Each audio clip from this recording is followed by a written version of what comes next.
Good morning, everyone. We are going to Spain. I'm very excited because this is a region that I've always loved but never really studied too much. I love the food from there and the region, and just digging in preparation for this, I got very excited about the region. And there is Diego. Hi, Janet. Thanks again. This is great. Hi, Robin. Diego, good morning or good afternoon. Hey, good afternoon. Do How you hear are me all you? right? How's everything over there? Oh, very good. Very calm after the vintage. Are you So done? yeah, we're done with the vintage already in the middle of September, around September the 18th. I guess it was the last day that we got grapes coming in. Okay. And now we are in the whole fermenting process, already finishing it. So yeah, very happy that everything is going into slow motion and into the winter period because we had very, very busy days. It was a long vintage, but we're very happy. Awesome. I do want to come back and talk about the vintage a little bit, but first I want to ask you to Sure. introduce yourself. Tell us your name, and I like Mhm. what you do, but I'd like to know how you got there. You have an interesting story about where you did stages around the world. Yeah, well, my name is Diego Rios. I'm the head winemaker from Bodegas Gran Bazan, which is one of the very classical names of Rias Baixas in northwest Spain, Galicia. I'm not originally from here. I'm not from Galicia. I was born in Chile and I lived there till I was around 24. There I finished my studies there, and then I made almost my whole career in the Mosel River in Germany. So very fresh after university, I moved to Germany because I was really obsessed about Riesling and everything about it. So I went there in 2014, in 2012, sorry, was the first time, and ended up staying there working for a small family vineyard in the Mosel, in the lowest part of the Mosel River, for a VDP winery called Jaime Löwenstein. And I spent beautiful 6 years over there taking care of the vineyards and also doing my part in the cellar. And that's how I moved here in 2019, so I'm very actually new in the project. So this 2020 was my second vintage here. So I moved in May 19, did the first vintage in 19, and yeah, it has been a great year and a half. A lot of work, a lot of learning, of course, because it's a new region for me. Though I might have mainly worked in white wine all my career years. Of course, every wine region and every grape variety has their uniqueness and particularities, and it's a long learning process. But well, in the way of getting from Germany to there, I was also in some other wine regions. For example, I was in the States in 2013, and I worked for DDO for Domaine Dwan, Oregon, Right. and vintage 14, I guess it was. Yeah, it was vintage 14. Sorry, it was 13. 13. Cool. Okay. And it was a great experience. I love it there. I love working with Veronique Douan. I learned a lot from her. It's a great winery, making beautiful Pinots and Yeah. beautiful Chardonnays. It's a lovely area actually. And then I did a little bit in Chile. I worked for a couple of wineries in Chile, also here and there, and as before settling in Germany, and well, and now Rias Baixas it is. So that's I, kind of I like the think short it's version of it. I think it's so fascinating, and so people get jealous of how much traveling you guys do in your formation of your careers because Yeah. So. there's jobs all over the world and everybody's so accepting to Mm, just come over here. And mm. I don't think of visas, but I imagine that's a whole other game. Yeah, it's a How whole did other story. so you learned Riesling in the Mosel? How does Hmm. working with the iconic Riesling grape and now with the iconic Albarino grape, has Mm. that affected you at all? Do you think you do things differently than people who maybe didn't study in Germany? Oh, definitely, I guess. Well, I mean, maybe you have a more like an international perspective because working for Jaime Löwenstein, I got to travel a lot. I met fascinating people all around the globe that work in the wine industry. So it gives you probably more of a perspective of how does it work like a very expressive and complex white wine in the fresh period and also aging in the bottle, and how are you located in the world, which it's going to be the wine regions. Probably they have something very particular and similar to offer, compared to maybe somebody that has been producing wine in Rias Baixas the whole time. Moreover, because Rias Baixas actually going open into the world, although it has been there for a while, like I would say in the last 5 years, you're hearing a lot from it. So it's getting a lot more international in the last 5 years. So I guess, yeah, definitely, yeah. And from my learning process in Riesling, definitely I got what is, it's the way that I form as a professional. So it's very inside my my comprehension of wine, and wine, moreover, not just wine as a product, but also wine as a product of culture and as a result of tradition. And because I was working in a very classical part of Germany, and of course there's some similarities of people that relate to, or compare in Riesling and Alvarinhos, because I don't know, there's this myth that they said that they were actually related. There were some pilgrims that brought the grapes from the Rheingau area to this part of Spain, but actually has been proven already that it's not true. Alvarinho is a local native grape variety from southern Galicia and north Portugal. So it has already been proven then. And also, ampellographically speaking, I mean, if you see the plants, they have nothing to do with each other. Of course, in a fresh moment of Alvarinho, when the wines are very young, you get some similarities that I could relate to maybe Riesling from the Rheinhessen area or from the Nahe, from those part more on the Riesling on the Rhine River, not very in the Mosel or other parts of or southern Rhine like Pfalz. I wouldn't relate much to that, but definitely I get some. If I have to call it a place, it will be for me Rheinhessen Riesling for more of a heavy soil. But yeah, but both of them very particular, very unique grape varieties. Both of them very interesting, I guess. Yeah. Yeah.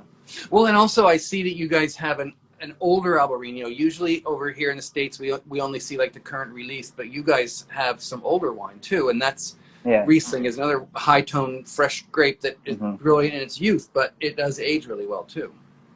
Yeah, definitely. I mean, of course, Riesling of all the greatest Rieslings are the ones that I have spent, and you have like the younger Rieslings, and then you have like the evolution that you can follow the wines through the years in the bottle, and they are showing amazing profiles within 5 years or within 10 years or you name it. And if you compare to Alvarinho, I guess it was really stick into the Spanish people mind, or maybe the like how the people comprehend this variety as a variety. This should be a fresh, very expressive wine as a young Alvarinho. Then after the vintage, after the new vintage is coming, you can throw the older vintage away, and that's I guess there's a lot of wineries that are working very into and improving that actually Alvarinho as a very fresh wines with a lot of tension and very aromatic, and can show something way different after 5 years or even 10 or even more years in the bottle. And it's, of course, there's a completely different wine. You have a completely different profile of wine, and the people might not have this profile related to Riesling right away. It's something that every time that people came here to the winery, and as we have now in the portfolio, our top Alvarinho is from 2015. I pulled them the wine, and they are like, "Wow, I have never had this association with this aroma profile to Alvarinho," because yeah, normally what you find, or normally what people understand about the variety, is the young, fresh, very expressive, Right. very ocean influence Alvarinho, and but you have this whole other aspect of a beautiful grape variety that can age perfectly. Yeah. I want to talk about the region in general, but while we're discussing the older grape, I want to show, and these pictures you can never really tell how they're going to come out. Hmm. So while I have this map up here, Hmm. the one right, let's see, right next, that's the older plot right there. So Yeah. Mm.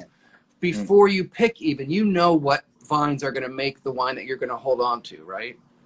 Yeah, definitely. Moreover, because the part of the vineyard that you're pointing at is it's kind of like a hill. You cannot appreciate it for example. Right behind the winery, we have a hill, and it's the top area where you have a little bit more of a control of the vigorousness of the plant. So you Okay. have plants are not very expressive, not very wild, compared to the ones that you had in front of you see the plot right in front of it. Because in Galicia, in this part of the world, it rains a lot. But when I'm talking about a lot, it rains like twice Seattle. It's a lot of rain here. Okay. So as we have very sandy soils, the water flows under the water or goes into the soil and goes to the lowest part of the vineyard. So in this top hill, in the top of the hill, you have a more of a control of the vigorous of the plant, and also you have smaller berries. Yeah, you see that the cluster, and it's very easy to appreciate this if you come here in the summer. You see on the top of the hill, you see as we have this kind of like you have the pergola, the traditional trellis system here, which is like a ceiling, and you're gonna see in the most vigorous part of the vineyard that is completely covered. Is the Alvarinho is a very vigorous plant, so it's very expressive in terms of leaves. And in the upper part, you're gonna see kind of like these spots, and also you're gonna appreciate that the clusters are smaller, the grapes are smaller. So this for us, this top of the hill for us has been for many years the top on the quality. So that completely goes into it's gonna be vinificated separately, and it stays on the lease. And we had it here before we bottled them 2 years on the lease before we bottled. We just bottled, for example, 2018 for that part of the hill. So I have to tell you, when I was looking at this picture, I had to really study it, because it looks like on the very bottom here, we're used to seeing a single row of vines, but this is a very, very wide. And I was like, what's going on here? What's going on here? And I had to really put it together. Janet sent me these great pictures of the pergola, and it's like this, and they're like 15, 20 feet wide. So like your rows are just hugely wide. Yeah, definitely. You have in one, let's call it in one street, you have around 6 meters between one and the other, and you have 3 plants, and the whole, and you distribute them like as if it were like some sort of a net, and when they spread, when they sprout, it gets covered by the shoots and the leaves. Actually, if you let me, I'll show you the view that I have right now. Oh, I would love that. Thank you. Oh, we are right there. Gosh. Yeah, I'm right there. Yeah. So if you see here, I appreciate a little bit of the building. I love that blue. I'll show the blue while you show around. It's right in front of the winery, the one that you're looking at the picture. Right. Exactly, yeah. Wow. What a view. It is really incredible, actually. Wow. Yes. Yeah, and we were going to originally be outside, but you were wise to put us in the office with the Wi-Fi, because already just going that little bit, it started to lag the data a little bit. Because we're actually in the middle of nowhere, so there's not it was very complicated. So yeah, I didn't want to take the risk, but I have a beautiful view from here, so I'm sure you guys can appreciate. And like there's not many parts of the world where vines are cultivated in this trellis system, which is called Parra Gallega. So it's very from here, actually. And you have high trellis, of course, in North Italy and in other parts, but as in such a wide extension as in Galicia, I think there's nothing like it in the world. So it's a very dramatic landscape, a very traditional and complex way to work. And if you might ask why we have it like that, because of course, if you have it like that, there's nothing that you can do with a machine. Everything's made by hand. Why do we complicate our lives that way? Because it rains so much. So as it rains so much, and you have this kind of like small slopes or hill, as it comes out like a strong rain and a very heavy rain, it will wash all the soil out. So you have to maintain this green cover that you're showing on the picture. Oh, wow. And of course, that also maintains the humidity. So that's why you have to go with the grapes at least 2 meters high or 1 meter 80, 2 meters high, because it's too humid here. So you have to go with the grapes up. Otherwise, it will be at the end of the season, it will be just botrytis. That's fascinating about the grass. It makes sense. I understood that you have to have it up there for the airflow and all that, but the grass needing the erosion is amazing. So one is in the erosion, and the other thing is the wind. Of course, it's going to rain either way, so you have to get the grapes dry as fast as you can. So you have to able the wind to go into the rows and dry the grapes as fast as you can. And again, that speaks to terroir. We think of terroir as just being soil, and for you, it's being close to the ocean and having that wind. It's incredible. Yeah, so and also, go ahead. Sorry, come again. The word I was telling you it's not it's about the being close to the ocean. It's about the soil, and it's also about the culture here. People have managed the vines this way for many, many years, and it's the know-how from the area. It's the way that the people know how to work. It's how the machinery is adapted to work also. So it's a complex net of way of producing grapes that has been developed for the last this grape Alvarinho has been cultivated here for the last 1,000 years. Wow, I love that. And so the word para gallega means Galician, right? Yeah, from Galicia. Yeah. Para means what? Is it a trellis? Para, if you translate it to directed to my Spanish, which is from South America, it will be vine. But Oh, okay. they call here para also like the whole structure, like the whole street. Okay, that makes well. You said So it could be a both. street. Yeah, no, I like that.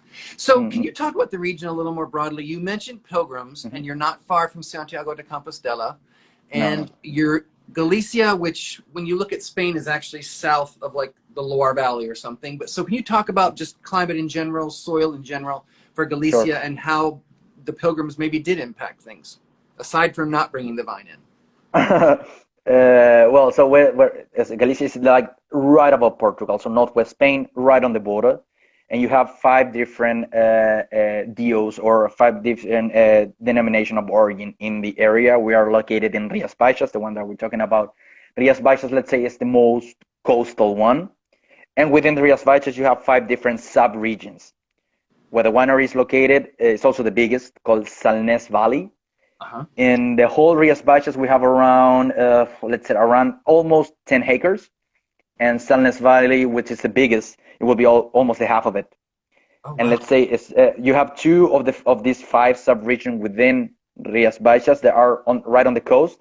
But let's say the Salnes Valley is the one that has like the territory along the coast. It has a longer territory along the coast, so it's very influenced by the weather, by what we call Atlantic weather. So as I told before, it rains a lot here, and also during the summer season, it's never gets too hot because we're close to a huge masses of water. We're really close to the Atlantic. We're no far away than 2 kilometers from the Atlantic, and so it's always very humid, very cloudy, cold. And during the summer, you have also this if during the day it gets really hot, but you always have the really cold nights. So that enables you to maintain this acidity, this tension, which is very particular because there's no other corner like this in Spain. Spain is it's more like a hot, a hot Yeah. area, more inland area. It could get really cold inland in the winter, but here you have a more of a moderate. It doesn't get very cold in the winter. It doesn't get very hot in the summer, and moreover, you have it's a cold climate valley, so that's why you have all this tension in the wine. So the acidity, which actually in 2019 was also very electric. I'll say in 2020 we have again the same, and I was moving here between 2018 and 19, and I was more of expecting more like okay, the vintage to come are gonna be more like the vintage, product of the global warming. Also, I'm gonna get higher alcohol content and lower acidity every year and every year. And actually, we didn't have that in 19, and we didn't have that in 2020. On the contrary, we have in both vintages high acidity and very moderate alcohol levels. So, what is going to happen in the future in terms of climate change here is very uncertain, I would say. That's fascinating. So, we can still describe the area as a cool climate area and Okay. staying like that maybe for the next 15 years. Yeah. Now, and then did the pilgrimages in the Middle Ages, with being close to Santiago de Compostela, did that affect Hmm. like trade and the history of the region because people are coming and Yeah, going, or definitely. Galicia stayed on its own? No, definitely, definitely. Actually, in the 12th century, there was though that the grape variety it wasn't brought here, but the know-how how to cultivate the vines. Of course, yeah, it I was brought see. from the French people. Yeah, Okay. there's some monks called there was two different kinds of monks. One, the Cluny more closer to the Rhone area, and the other one's more closer to Burgundy. And the ones more closer to Burgundy brought all the know-how or teach the people here how to cultivate the vines in order to obtain higher quality or more of a finesse, I will say, in terms of production, which used to be by the time and still till nowadays very rustic in a way. It's the heritage of the Celtic Celtic culture that populate this area of Spain. So yeah, definitely influence in terms of technique and take the people how to appreciate the wine. Yeah. That's fascinating.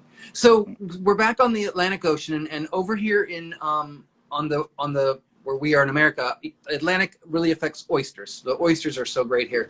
Can you talk about the food there and the way I first learned of Galicia? I went to school in Miami, and the Cuban restaurant we used to go to had caldo gallego, and I fell in Hmm. love with that white bean soup. And I always think about what do you put with beans, but when you think about the caldo gallego, it makes sense with your wine. But can you talk about the food and how your wine goes with the food, what Galician food is? Yeah, sure.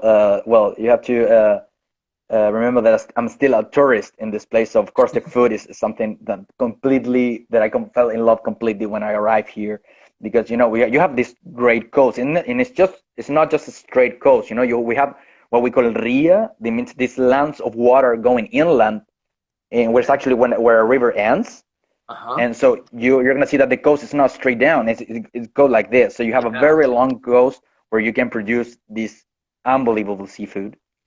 And the way that people how they prepare the seafood. So you have a lot of different kinds of fishes. You have a lot of different kinds of mussels, and the way that they prepare here, which I really appreciate, because it's very minimalistic in a way. So they Mhm. don't do anything more than put like some mussels on the grill, and maybe a little bit of olive oil, or just boil in salty water, and then you just actually like the most puristic flavor, extremely salty, very like the pure flavor of the ocean, because you don't have here like very creamy sauces, very well. You can do whatever with the food, but what you find normally here is a very it's, if you're talking about fish, it's maybe a grilled fish, or just a fish in the oven, and then a little bit of olive oil and salt and sea salt.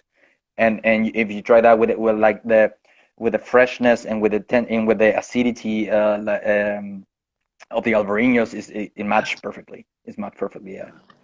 And you can go through the meal with the different wines that you make. So could you Yeah, tell sure. us the just the four wines that you make, I think? Yeah, we do four wines. Yeah. Could you walk us through those and maybe talk about how you would go if you're going to have a meal and how all four of those would vary throughout the meal, maybe as a way to talk about it? So even I'm gonna show you here because I have it here with me. So this is Gran Basan Etiqueta Verde, which means green label, and let's say that's the first step of what we do with Alvarinho. Is the traditional line. It's a very classic wine from the Salnés Valley. And what do I refer with? What did I mean with classic Salnés Valley? Is this wine that has like this really clean cut palate, very straightforward. You have the acidity, you have the saltiness, and the aromas will be more. I wouldn't describe it as a very ripe, open wine. It's more on the cold aromas and very straightforward. Remember, so kind of like the classical Alvarinho description. You have the citrus, you have the pear, you have the apples, and you had a little bit of fresh herbs. But let's say it's very straight. It's very straightforward. It's a very uh, clean wine that goes. If I have to describe it, what in my head represents is go just straight like this, and you have this tension and this saltiness, which goes Tension. perfect with all the classical tapas or seafood from here. And then I you call those wines I call it a lawnmower wine. After you've been out working in the yard and you're really hot and sweaty, it's like a lemonade. It's very sure, sure, refreshing sure, sure. and thirst quenching. But then that brightness, it makes your mouth water, so you want more. Yeah, definitely. And moreover, it's a wine that works perfectly as a solo wine. I'd like just in a hot summer afternoon, just sitting on the terrace drinking the wine, and you're totally gonna appreciate it. Like it's the way I enjoy it the most. And then we have Etiqueta Amber, which means amber label, which is this one. And this is the very classical, the most well-known wine from the portfolio. And and what we have here is this is a different selection of grapes that after the fermentation we do all this movement of the lees, all this we call it batonnage. Yeah, because what we wanted to do is to add more of a horizontal vision of the wine. So you have a very expressive nose, very on the fruity side. But wines from granitic soils tend to be very like it has a very strong entrance, and then kind of like goes a little bit tighter towards the end. And so what we do here is we move the lees constantly the first months after the fermentation in order to give to this wine that tend to be very vertical, to give a little bit more of muscle, a little bit more Okay. horizontal Mhm. aspect of it. Um, and I will describe it as more of a gourmet wine. It's a wine that I really like to eat with because it goes perfect with preparations that are more elaborated than just olive oil and salt. For that I will prefer the first one that I show you. And if you got more of a creamy sauce or like a more spicy food, I will definitely go with amber because it has more this broadness, this complexity that goes perfect with that. Beautiful. And That's a those good way of actually, explaining that. and that's the main two productions that we have. And then we have two very small production of wines. One is called Limousin, Mhm. which is an Albarino from our state, right behind the winery. That in the last third of the fermentation, at the very end of the fermentation, we put that in French oak barrels to finish the process. And then after a couple of months, we taste it every day, and we decide whenever we remove them from the barrels, which is, let's say, something very different from our classical Albarino portfolio. I mean, Albarino's and French oak is not something new, but it's not something very well known. Uh-huh. And this winery was probably one of the first one into elaborating and really to push it because at the very in the 80s, of course, it was not on the classical profile of Alvarinho, so they got rejected in the council of the people that decide that Oh, the wines go through the appellation, you wow. know. And it was the owner, the previous owner and the founder of the winery that really pushes to go through and to establish as a new category of barrel Alvarinhos. And so Okay. actually the first vintage of this wine is 89, so it's not something new for us. It's a classical one from the portfolio. It's very well known in the area, and it's just very small production. It's just 10,000 bottles a year. And And it's the a name wine, Limousin refers to the oak? it refers to the oak actually. The first vintage of this wine was made in French oak that came from the Limousin forest in France, in Aquitania, which actually doesn't belong to Aquitania anymore. I guess it changed kind of like the state. Everything's changing But over yeah, there. but Limousin forest definitely. Okay. And I will say that even though Alvarinhos and oak had not all the people understand what it is, and or this is a great combination or a great way to work with this grape variety. I really am happy that I have it in the portfolio because it takes you a little bit out of what a classical line Yeah. of Alvarinho is, and enables you to pair with more of a grilled fish or even meat, Okay. or as I always say, this is our take on the for those Spanish people that are really on the red style and only reds. And if you want to show something and they no go for Alvarinhos, but you show this wine and you really want them hearts, because it's very complex. You have the smokiness, I mean, you have the spiciness of the oak, but we're still very fresh, very very on the Alvarinho, very Atlantic. It's a very refreshing wine. The idea is that the wood adds you that extra complexity, but not overpowers or cover everything that is actually classical from Alvarinho. That's the Right. that's the Right. main idea. Excuse me 1 second. Yeah, no worries.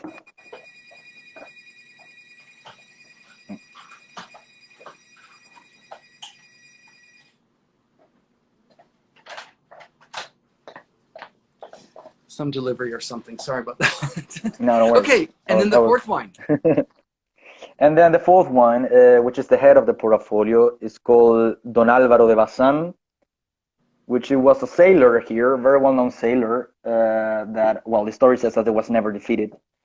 And Don Álvaro de Bazán, it's a wine that we don't do every year. It's a wine that we do just in very exceptional vintages, as it was 2015, which is the one that I have here, the one that we're currently selling. Um, it's the one that we obtained from the very top of the hill that I told you about. And then it's a very minimalistic intervention. There's nothing very, I don't know, very extreme about it. We just get the grapes, We just ferment the juice. We press it, ferment the juice, and after that, it goes to a stainless steel tank for 2 years, and on the lease for those 2 years, in order to see the evolution. And whenever it reaches the point, we bottle. So we have a 2015 because 15 was here in Rias Baixas a very exceptional vintage, which actually was in many places in Europe. It was a great vintage. And so also here, so it gives you that very uh, I wouldn't describe it as a very 15 as it was a hot year, so it's not very on the electric nervous acidity. It's more on the balance and very well structured. And after that, we have no Don Alvaro till 2018 that we just bottle this right before the vintage, and then we're gonna be releasing next year. As after the 2 years on the lease, we like to give the wine a couple of months in the bottle in order to, be more integrated. And I would say that 18 as it wasn't that it was also it was kind of like a hot year, but less than 15. So it brings you more on the fresh side of Don Alvaro. But it's this there's not much science doing there. It's just this amazing plot that we totally believe in, and that we vinificate separately from everything. We just wait on the lease in order to want to get that expression that we desire. Okay. And then what kind of food would you put with that? Oh yeah, definitely. I really enjoy also going on to more on the seafood with it, but you can also play a little bit more with not strictly the local here or the traditional seafood. I really enjoy to have this wine with Indian food, with Japanese food, with Oh, Peruvian food, which is you have the sea touch, but you also have more elaborated stuff and you had all the spices and all the very extreme flavors, also, onions and stuff like that. So that's why I really enjoy this wine. But also goes perfect, for example, if you're gonna go for a mushroom risotto or like a seafood risotto, that creaminess of the risotto goes also perfect with the wine. okay. And when you were talking about it, I was thinking cheese at the end of the meal. Would that work also? Oh Some yeah, well Spanish I'll do it cheese? all the time. Okay. I'll do it all the time. Yeah, of course, because yeah, if I will say for the first two wines, the Etiqueta Verde and Etiqueta Amber, I really enjoy them with more of a fresh cheese because in a fresh cheese, I'm talking about like a soft how do you call that? Not hard cheeses. That's Yeah, what soft that makes sense. dough. I don't know what That's amazing. Do I still have you? because you There's still a have date on it. like that acidity from the. Oh, sorry. Yeah, I still have No, you. no, You you're still good. have me? Yeah. Okay, good. Yep. So with the first two ones, I really enjoy to have more of a creamy, buttery cheeses, but not ripe Hmm. or mature cheeses. I really enjoy the Limousin and the Don Alvaro more with a more. I wouldn't go with a extremely mature cheese like a Grana Padano. It will be something more in between. It could be like a mature uh, brie or like not another extremely fresh brie or more of an aged brie or more of a strong flavor like an epoisse. But on the other ones, I really enjoy like the fresh. We have a local cheese here, which is actually a fresh cheese. It has like this triangular shape. I don't know if you've seen it, which is cow milk, Okay. and it's very fresh, very on the buttery, creamy, and soft flavor, which it goes perfect with this wine. That sounds great. You know your cheese. Wow. Oh man, yeah, I do love cheese. Yeah, yeah, sure. Well, we're a few minutes past the half hour, so I'm going to let you go. I know you're busy. What is the takeaway for Americans? For me, it's the seriousness of the grape. I think people think of Albarino as a juicy, fun, drink Yeah, alone summer like, yeah. wine. Yeah, but you're showing that it's much more serious. What is your last thing you want to tell people to take away from our talk and from what you guys do?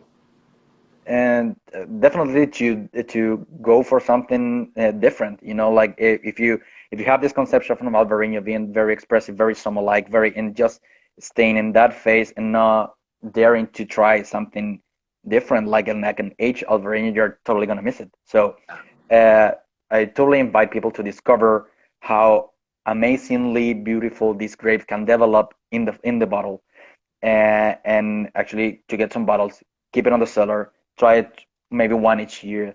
Uh, um, let's say try to follow the evolution of these wines in the bottle, and you're gonna get just surprise after surprise, because we do it here all the time, because we have a huge archive where we keep the bottles, and so I'm able to try ones from 16, maybe 3 years, and for the verde and from the amber from 16 for 15, and there are wines that are showing right now beautifully. So there to try Alvarinhos, there are from older vintages. Otherwise, you're never gonna know. Amazing. Would you mind showing us one more time? There's probably some people on here that weren't here when you showed us the outside, and we'll lose the audio a little bit, Sure. but could you show us the view again? Of course. And I think now it's even sunnier, so let's see. Oh yeah, wow. That's just stunning. And again, those are 6 meters wide, those para? Yeah, around 6 meters wide, yeah. It's crazy. Diego, this has been so educational and just fascinating. Thank you. What were you going to say? And I was just showing you a little bit of the building, which is also very, very beautiful. And thanks to you for having me and for inviting me. Actually, I crushed in one of your interview last week without knowing that actually we were doing this. You were interviewing Pedro Barra, which is Chilean as I am, and Yes. and I really admire him. So I follow all their interviews, and now when I realized that you